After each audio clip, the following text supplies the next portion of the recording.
Hi, my name is Lena Khalaf Tuffaha, and I am a poet published by Trio House. I'm also a Palestinian American.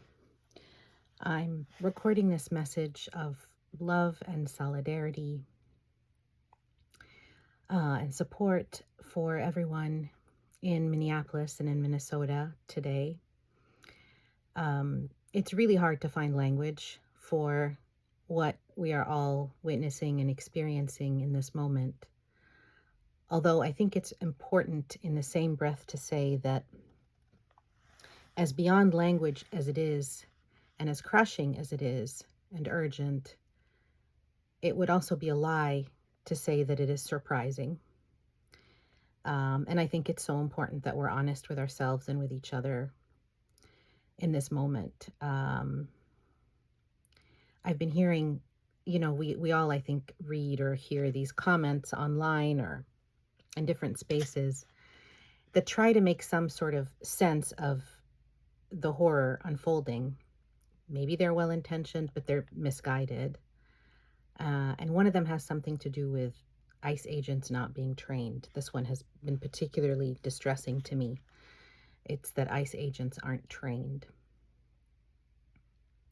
And I want to say that as a Palestinian watching this unfold, it is very clear to me, and I suspect to most Palestinians, how well trained, in fact, these agents are by the experts on these kinds of activities.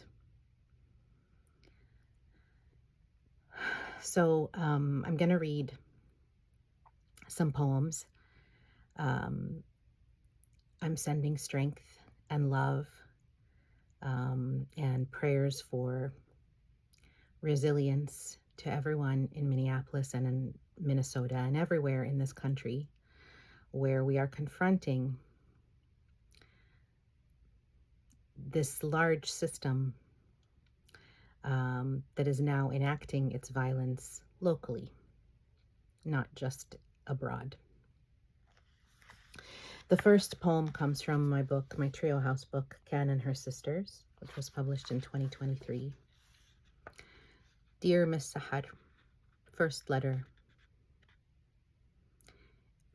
Everyone is gathered in the square, and the square is a center that cannot hold, and the center is alive and burning.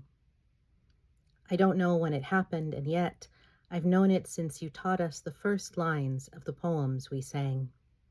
Now I understand they were a compass. In the small country of our high school classroom, we didn't know we were afraid. The architecture of our cities is designed to house the fearful. Now, having lived in the heart and on the margins, maybe we've reached the end of fear, our bones broken so often that they're set in new shapes. Maybe we are finally free of our predestinations. Everyone is in the square, Miss Sahar, and the streets ache for their names. We're taking long drags of tear gas when it's fired into our midst. I used to think this only happened when the soldiers spoke other languages, but I've been cured of that condition. Our lungs are being decolonized or incinerated, I can't tell. The sound of singing and the scarcity of sleep are making me lightheaded, reordering the rules of language. Yesterday, a groom carried his bride through the square, slender vine of Damascus jasmine. A people's wedding, the joyous rave at the end of sorrow.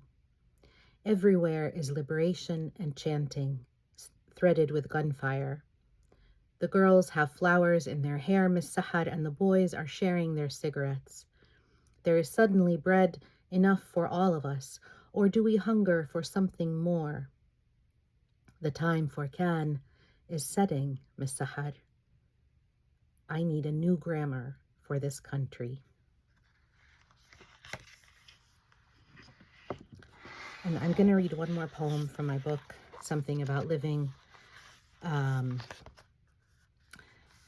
This is a poem that was written many years ago, but I imagine it might have some resonance today.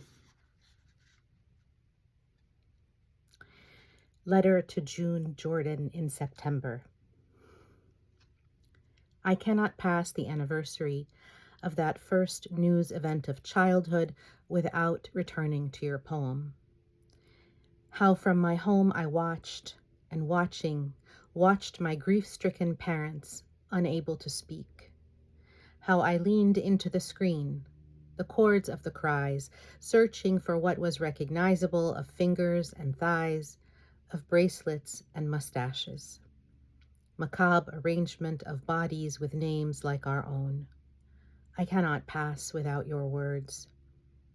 Something about witnessing twice removed, about distances magnified by the shift into language, of dailiness and my own children's vernacular, and the machine grinding us all in its jaws. I met a girl from the camp at a reading in Beirut. She asked if we could talk about the life of poetry. Our families are hauled off to the world of the dead, and every day it is on screen.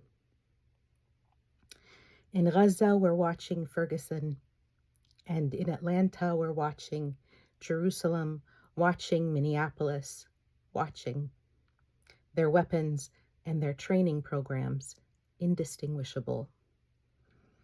The word almost flickers for a nanosecond. Here, I note the shelf life of self-censorship, legacy of our era. Some days, poems are scrawled on pieces of cardboard and carried on our shoulders at the protest like martyrs. Here, I should say something about hope. Here, I should say something about living.